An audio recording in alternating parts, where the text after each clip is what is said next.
Hello students, हम कर रहे थे मार्केट में हमने 3 मार्केट्स की, perfect competition, monopoly and monopolistic competition. आज हम करेंगे डिफरेंस और कंपैरिजन बिटवीन दीज 3 मार्केट्स। क्या perfect competition, monopoly and monopolistic competition, इन तीनों मार्केट्स में क्या सिमिलैरिटीज हैं और क्या क्या डिफरेंस है। तो इसको हम एक टेबल के थ्रू कर रहे हैं, जहाँ पर ले रहे हैं बेस, किस बेस पर हम कंपैरिजन कर रहे हैं। और जहां पर हमने तीनों मार्केट ले ली, perfect competition, monopoly and the monopolistic competition. पहले हम करते हैं number of sellers.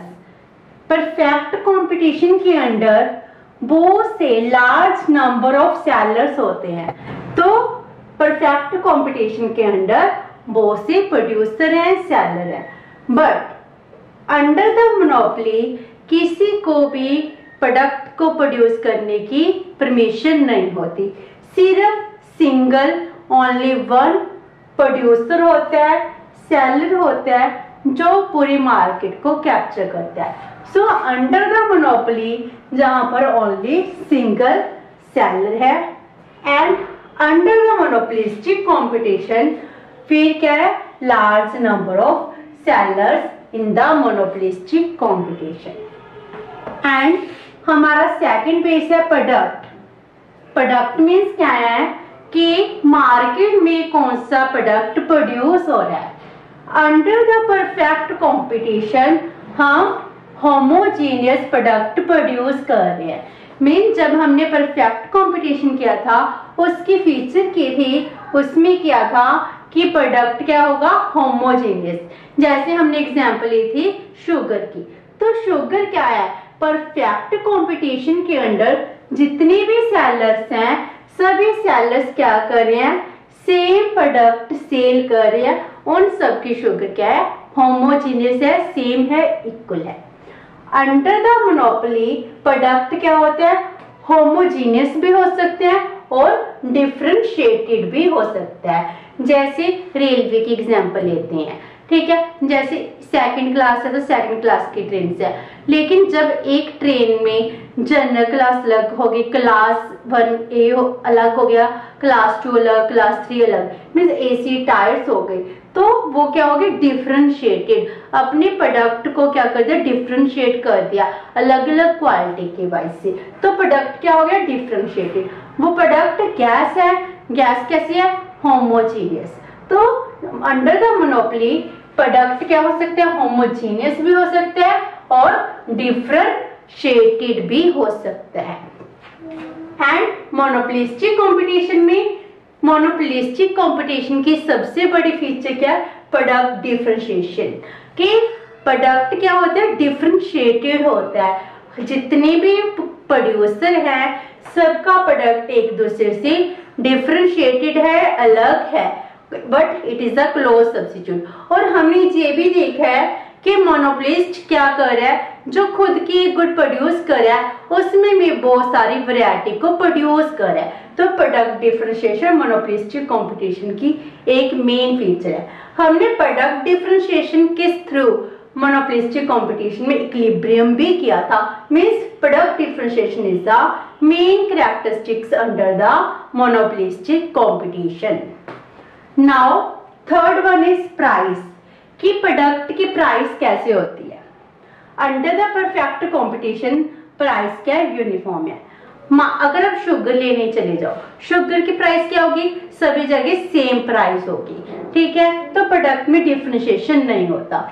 But under the monopoly product की प्राइस सेम होती है, नहीं होती। क्यों नहीं होती, because of price discrimination. Price discrimination क्या हो गया कि एक प्रोड्यूसर डिफरेंट कंज्यूमर से डिफरेंट प्राइस चार्ज कर रहा है। तो वो क्या कर रहा है, प्राइस डिस्क्रिमिनेट कर रहा है। जहां पर उसके प्रोडक्ट की इलास्टिसिटी ऑफ डिमांड लेस होगी, वहां पर हाई प्राइस चार्ज करता है। जहां पर इलास्टिसिटी ऑफ डिमांड ज्यादा होती है, वहां पर कम प्राइस चार्ज करता है। तो मोनोपोली में प्राइस यूनिफॉर्म क्यों नहीं होता, because of price discrimination. And under the monopolistic competition price फिर भी यूनिफॉर्म नहीं है, जहाँ या इधर यूनिफॉर्म क्यों नहीं होता? Because of product differentiation. हर एक का प्रोडक्ट क्या है? थोड़ा थोड़ा डिफरेंशिएटेड है। डिफरेंट प्रोडक्ट डिफरेंशिएट होगा तो प्रोडक्ट की प्राइसेस भी सेम नहीं होंगी। तो मोनोपोली एंड मोनोपोलिस्टिक कंपटीशन में प्राइसेस सेम नहीं होते हैं, यूनिफॉर्म नहीं होते हैं। Then fourth feature is entry of firms. Firm की एंट्री मीन्स अगर किसी ने बिजनेस करना है, बिजनेस करने के लिए फर्म मार्केट में एंटर कर सकती है या नहीं कर सकती। Under the perfect competition free entry and exit of the firm. Firm को क्या है? फ्री एंट्री है और जब वो चाहे एग्जिट भी कर सकती है। But under the monopoly possible ही नहीं है कि कोई फर्म मार्केट में आएगी और प्रोडक्ट प्रोड्यूस करना स्टार्ट कर देगी, क्योंकि जहां पर हाईली रिस्ट्रिक्शंस है। मोनोपोली का मीनिंग ही यही है कि सिंगल सेलर है। अगर गवर्नमेंट लाइसेंस नहीं प्रोवाइड कराएगी तो कोई प्रोडक्शन प्रोड्यूस ही नहीं कर पाएगा। So there is not possible that any firm can enter in the business, business में एंटर कर पाए। And under the monopolistic competition firm की एंट्री क्या है? Again free. कोई भी फर्म कभी मर्जी आए और कभी भी छोड़कर बिजनेस को जा सकती है। तो under the monopolistic competition firms की एंट्री क्या है? फ्री है। Number 5, price elasticity of demand. Product की प्राइस इलास्टिसिटी ऑफ डिमांड क्या है? Under the perfect competition price elasticity of demand क्या होती है?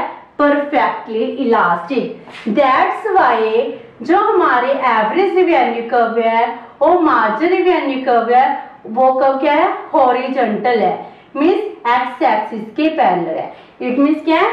परफेक्टली इलास्टिक है।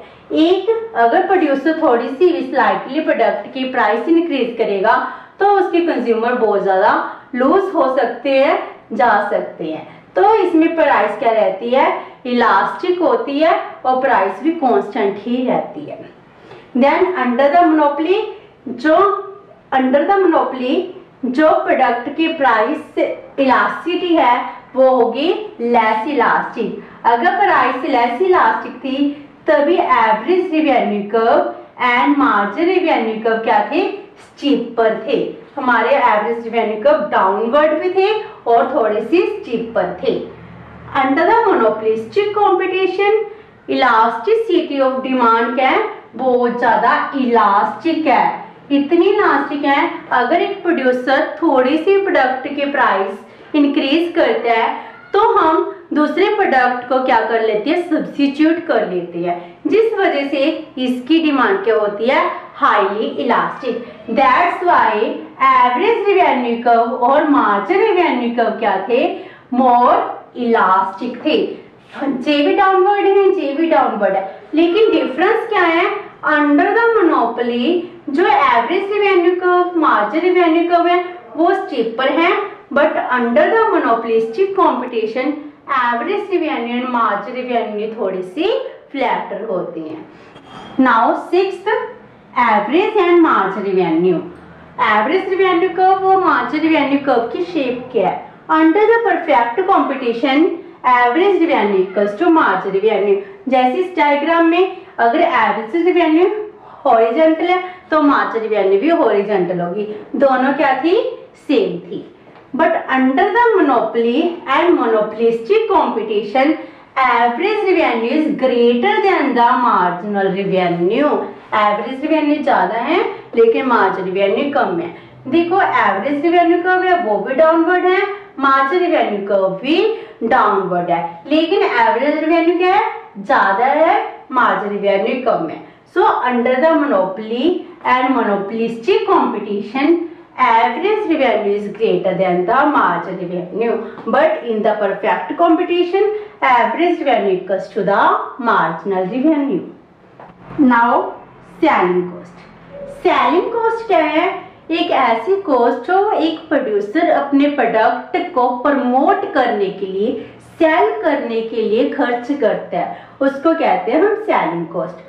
Under the perfect competition selling cost की कोई रिक्वायरमेंट नहीं होती, क्योंकि जितने भी प्रोड्यूसर हैं उनका प्रोडक्ट होमोजीनियस है। अगर एक प्रोड्यूसर अपने प्रोडक्ट की को प्रमोट करने के लिए सेलिंग कॉस्ट लगाएगा, हो सकता है उसको बेनिफिट मिले या ना मिले, तो यहाँ पर सेलिंग कॉस्ट की रिक्वायरमेंट नहीं है। एंड अंडर द मोनोपोली एक सिंगल प्रोड्यूसर है, इसीलिए वो बहुत कम सेल्डम थोड़ी सी सेलिंग कॉस्ट लगाता है ताकि प्रोड्यूसर जो उसके प्रोड्यूसर के कंज्यूमर है, प्रोडक्ट को कंज्यूम करने वाले, उनको इन्फॉर्म कर सके। जस्ट फॉर इंफॉर्मेशन वो थोड़ी सी सेलिंग कॉस्ट लगाते हैं। बट अंडर मोनोपोलिस्टिक कंपटीशन में सेलिंग कॉस्ट इसलिए बहुत ज़्यादा सिग्निफिकेंट होती है क्योंकि एक प्रोड्यूसर के क्या है, एक प्रोड्यूसर के बहुत से कॉम्पिटिटर हैं जहां पर कीन कंपटीशन प्रिवेल करता है, और अगर एक प्रोड्यूसर सेलिंग कॉस्ट नहीं लगाएगा तो वो मार्केट से एग्जिट भी कर सकता है। इसीलिए अपने प्रोडक्ट को सेल करने के लिए उसको ज़्यादा से ज़्यादा सेलिंग कॉस्ट लगानी पड़ती है। हमने मोनोपोलिस्टिक कंपटीशन में किया था सेलिंग कॉस्ट के साथ इक्विलिब्रियम। एक फर्म जैसे जैसे सेलिंग कॉस्ट इंक्रीज करती जाती है उसके प्रोडक्ट की डिमांड भी इंक्रीज करती है और उसका प्रॉफिट एरिया भी इंक्रीज करता है। इसलिए मोनोपोलिस्टिक कंपटीशन में selling cost is a very important aspect. Number 8 is price control. Means price कौन डिटर्मिन करता है। Under the perfect competition firm is a price taker. Means firm business में price कौन कंट्रोल कर रहा है, industry. Under the perfect competition firm is a price taker और एक प्रोडक्ट के प्राइस डिटर्मिन होते हैं in the industry. But in the monopoly firm और इंडस्ट्री में कोई डिफरेंस नहीं है, so firm is a price maker. वो अपने प्रोडक्ट के कितने भी प्राइस डिटर्मिन कर सकती हैं। Under the monopolistic competition firm का प्राइस पर पार्शियल कंट्रोल होता है। अगर एक प्रोड्यूसर है वो बहुत ज्यादा प्राइस हाई कर देगा, उसके कॉम्पिटिटर भी बहुत है, कि उसके प्रोडक्ट सेल हो पाएगा, नहीं होगा। तो उसने ये भी देखना है कि मैं अपने प्रोडक्ट की वो प्राइस डिटर्मिन करूं जिससे मुझे प्रॉफिट मैक्सिमम हो और मैं कंज्यूमर को भी अट्रैक्ट कर सकूं। अगर उसके कॉम्पिटिटर से ज्यादा प्राइस होगी तो वो कंज्यूमर को अट्रैक्ट भी नहीं कर पाएगा। दैट्स वाई उसका अपने प्रोडक्ट के प्राइस पर थोड़ा सा कंट्रोल होता है, उसको अपनी कॉम्पिटिटर के प्राइस भी देखनी पड़ती है। उसको वॉच करने के बाद, स्टडी करने के बाद ही वो करता है अपने प्रोडक्ट के प्राइस डिटर्मिन करता है। Number 9 is business checks. Means business में एंटर करने के लिए फर्म के ऊपर कितने चेक्स लगाए जाते हैं, रिस्ट्रिक्शंस लगाई जा रही है। Under the perfect competition firm पर कोई चेक नहीं लगाया जाता, फ्री होते हैं हर एक फर्म, सो नील चेक्स। और मोनोपोली में एक फर्म एंट्री ही नहीं कर सकती, बहुत ज्यादा बिजनेस चेक होते हैं जिस वजह से कोई फर्म एंट्री ही नहीं कर पाएगी। देन मोनोपोलिस्टिक कंपटीशन में थोड़े से चेक्स होते हैं। इट मीन्स क्या है, हमने किया है एंट्री तो फ्री है, लेकिन बिजनेस चेक्स का मीनिंग क्या, गवर्नमेंट ने रिस्ट्रिक्शन इम्पोज नहीं की, लेकिन फिर भी अगर मान लो मैं नया मार्केट में जाना चाहती हूँ तो जो एस्टैब्लिश मार्केट फर्म्स हैं क्या मुझे मार्केट में एंटर करने देंगी, क्या मुझे मार्केट बनाने देंगी। वो पहले से बहुत ज्यादा प्रोडक्ट प्रोड्यूस कर रही होती है, जिस वजह से उन्होंने मार्केट को कैप्चर किया होता है, तो उनकी एवरेज कॉस्ट क्या होती है, कम होती है। वो लेस प्राइस पर क्या कर रहे हैं, प्रोडक्ट सेल कर सकते हैं। जब मैं बिजनेस में एंटर करूंगी मेरी एवरेज कॉस्ट क्या होगी, बहुत ज्यादा हाई होगी, और मैं आउटपुट भी कम क्वांटिटी प्रोड्यूस कर पाऊंगी और मेरी प्राइस भी क्या होगी, बहुत ज्यादा हाई होगी। तो मुझे इनकी दूसरी एस्टैब्लिश्ड फर्म के साथ कंपटीशन भी करना है, और अगर मैं अपने प्रोडक्ट के प्राइस हाई कर दूंगी तो मेरे प्रोडक्ट के प्राइस हाई कर दूंगी तो कंज्यूमर अट्रैक्ट नहीं हो पाएंगे, तो इसलिए मुझ पर रिस्ट्रिक्शंस लग जाती हैं, लिमिट प्राइस की रिस्ट्रिक्शंस इम्पोज हो जाती हैं, जिस वजह से मैं मार्केट में जल्दी जल्दी एंटर नहीं कर पाती। अंडर द मोनोपोलिस्टिक कंपटीशन कुछ बिजनेस चेक्स अपने आप ही लग जाते हैं। Then 10th number is mobility. Mobility means factors of production, क्या वो मोबाइल हैं या नहीं है। तो under the perfect competition all the factors of production perfectly mobile, वो जल्दी मूव कर सकते हैं। एक बिजनेस से दूसरे बिजनेस में जा सकते हैं। But under the monopoly imperfect mobility, जो एक बिजनेस में फैक्टर्स ऑफ प्रोडक्शन है, एक ही फर्म है और कोई फर्म नहीं है, तो वहां से फैक्टर्स ऑफ प्रोडक्शन कहीं और नहीं जा सकते, मोबाइल नहीं कर सकते। दैट्स व्हाई क्या होता है, imperfect mobility. And under the monopolistic competition mobility क्या है, फैक्टर्स ऑफ प्रोडक्शन है जहां पर भी इम्परफेक्ट होती है, क्योंकि एक प्रोड्यूसर को अपने प्रोडक्ट की एवरेज रिवेन्यू और मार्जिन रिवेन्यू की तो नॉलेज है, बट उसको marginal productivity of labour, marginal productivity of capital की एग्जैक्ट नॉलेज नहीं होती है, जिस वजह से जो फैक्टर्स ऑफ प्रोडक्शन है वो परफेक्टली मोबाइल नहीं होते। ये था हमारा comparison between perfect competition, monopoly and monopolistic competition.